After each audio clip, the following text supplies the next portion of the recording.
During the offseason of 2016, the Golden State Warriors did the unthinkable by signing Kevin Durant in free agency.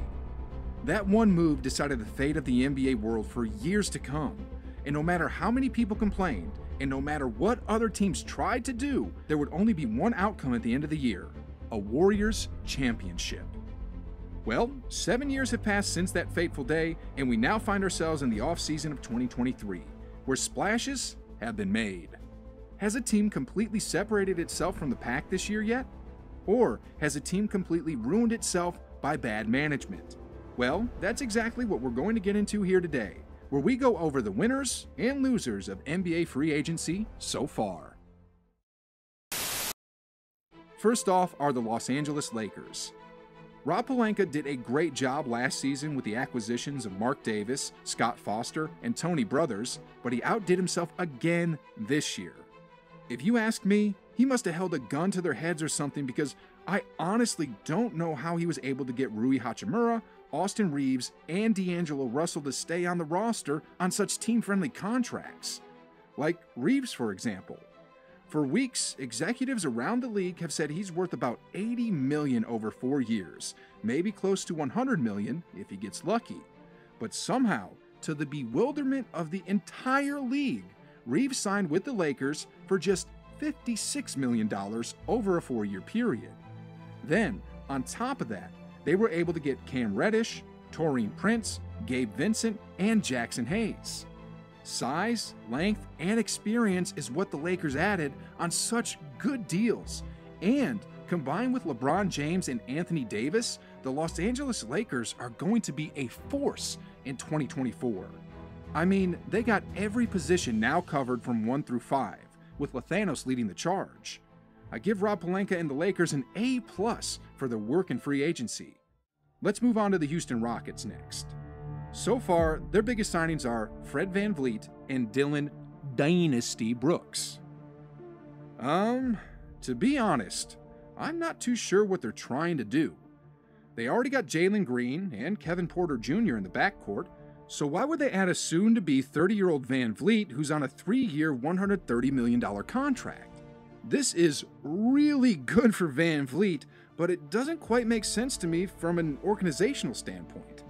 I mean, first off, even with VanVleet, they're still not in the playoff picture, and second off, he'll be directly competing for minutes with their 2 young guards that need to be developed. Now, I understand if they're trying to bring in VanVleet to mentor the kids, but $130 million is a lot for a mentor. And to make things worse, if they wanted to mentor the kids, then why bring in Dylan Brooks? I mean, given everything we've seen in 2022 and 2023, Brooks isn't exactly the person that comes to mind when we're talking about a quote-unquote mentor. Anyway, as of now, the Rockets' 2 highest paid players will be VanVleet and Brooks. How crazy is that, right? Anyway, I give the Rockets a C- for the 2023 offseason. The best they could hope for is for VanVleet to teach the young kids how to play team basketball, and for Dylan Brooks to keep his mouth closed and just play defense. Next off are the Phoenix Suns. After acquiring Bradley Beal, the bench was a bit thin, and that's the criticism that they got. A top-heavy team with a depleted second unit. But, in the blink of an eye, the Suns went out and grabbed Keita Bates-Diop, Drew Eubanks, Eric Gordon, Chimezie Metu, Yuta Watanabe, while retaining Damian Lee and Josh Okogie. Wow, guys, James Jones didn't outdo Rob Pelinka, but he came pretty darn close. And while none of these players are stars by any stretch, they do cover every position on the floor, and they're seasoned vets who know their roles. The Suns are going to be a dangerous team in 2024, and I give them an A for their offseason work. Next up are the Washington Wizards. Alright, so, they just acquired Jordan Poole and his $140 million contract. Then they extended a $102 million deal to Kyle Kuzma. To top things off, when they traded away Beal and Porzingis, they didn't get even one first-round pick out of that. Anyway, they added a few more pieces like Tyus Jones, Danilo Gallinari, and Mike Muscala, but all in all, the Wizards now have Poole and Kuzma as the faces of the franchise for the next 4 years or so, without a ton of first-round picks to build for the future. Unless they find a diamond in the rough like Nikola Jokic in the second round, I see the Wizards being at the bottom of the league for years and years to come, and for that, I give them an F for their 2023 offseason disaster.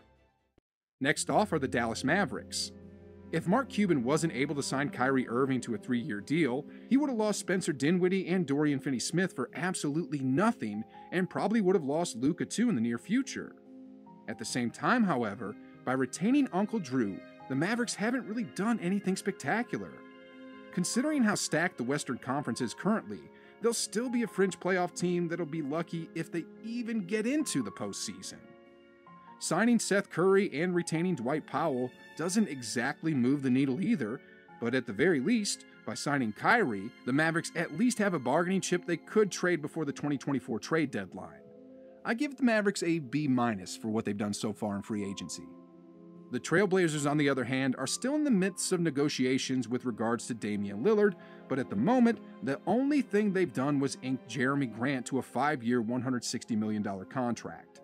Sweet mother of God. What in tarnations are the Trailblazers thinking? I mean, after that signing, Jeremy Grant now gets paid more than Brandon Ingram, Jamal Murray, Devin Booker, Jalen Brunson, Karl Anthony Towns, and Tyler Hero. How crazy is that?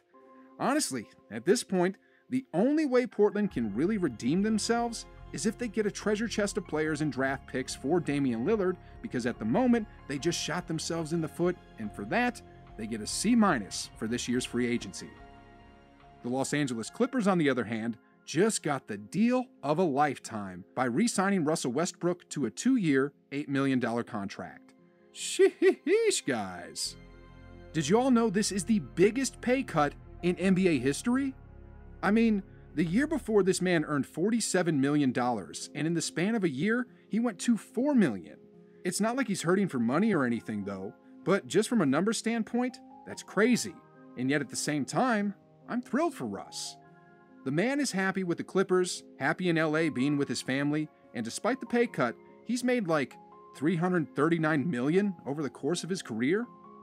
But anyway, Russell Westbrook was a star in his role with the Clippers last year, especially in the playoffs where he averaged nearly 24 points, along with 7 boards and 7 assists. This is a huge win for the Clippers, and I'll say they get a B+ for free agency. Next up, I want to talk about the Golden State Warriors. So, they swapped out the pool party, plus a few picks and rookies, for the point guard. They also re-signed Draymond Green, and just signed Corey Joseph to a 1-year deal as a backup point guard. Then after that, the word on the street is that the Warriors are getting close to getting Dario Saric, a stretch 4. At this point, the Warriors have done quite well for themselves, and I'll give them a B+ for filling out the roster. I mean, remember, in addition to perhaps signing Saric, the Warriors just drafted Trace Jackson Davis, a power forward who played 4 years in college and who looks NBA ready. If they could just somehow get a 7-foot center now, then the Warriors will finally be complete, and they'd get an A in this year's offseason. Moving on here, the Celtics obviously did well for themselves with the Kristaps Porzingis acquisition, so they get an A. The Nuggets and the Bucks, on the other hand, both made minor changes here and there, but for the most part, they're still the same team, and thus, I'll give them a B- for not getting any worse. Now, these are all the major winners and losers so far this offseason, but at the moment, we're still waiting on 2 big things to happen: the James Harden trade and the Damian Lillard trade. These two have both made it known one way or another that they want to get traded, and depending on which team lands them, this could completely shift the balance of the NBA.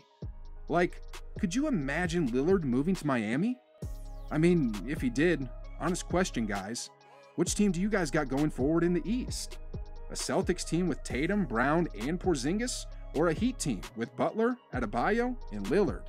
Sheesh, guys. Let me know in the comments down below, then click this video next.